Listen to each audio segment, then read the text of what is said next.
मनीच्या सागरानं विचार केला गंगाबाईच्या पोटी अवतार धरला मालाबाईच्या घरी खेळ खेळला खेळ खेळून सवर जिंकून रामाबाईची लग्न करून देव देव चैतन्य कंबळीच्यान केसरी छाया देव देव घर संसार करून कृष्णापूर डोंगरास निघून गेले मित्रा दाखवली कप्प मांडले कप्पाच्या जोरानं वारुळ वाढवले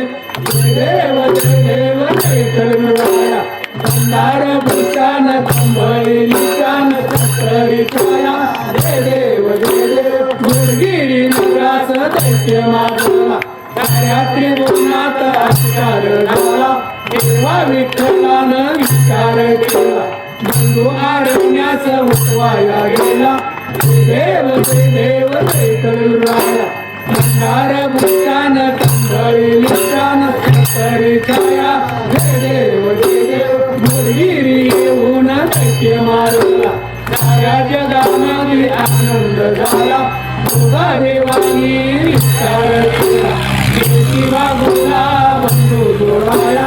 देव देव चैतन्य अंधार भूषान कंबळीच्यान केसरी छाया देव देव गुरगिरी सोडून सिंगापूर गेले गोळ्या शंकरानं मार्ग दाविले सिंगापूर सोडून अनगर मालावले गावा मातानं भक्त दाविले देव देव चैतन्य अंधार भूषान कंबळीच्यान केसरी छाया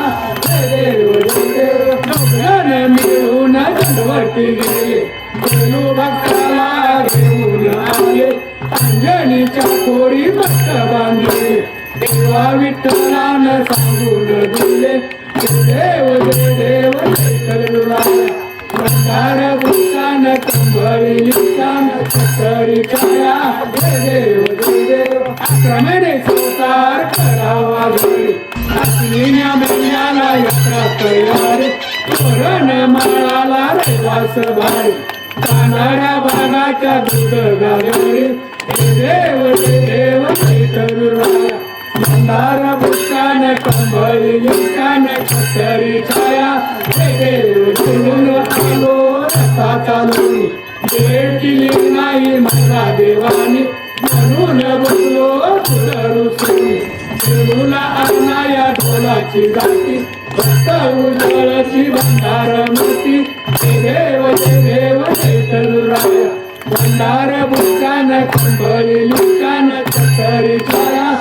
देव देव वेणुदासाला विधितो वारी नागवी तलवार हातात धरी खेळ खेळतो देवा समोर खेळता खेळता आले मनेरी आगुबनीची पळवण करी देव चैतन्य अंधार भूषान कंबळीच्यान केसरी छाया देव देव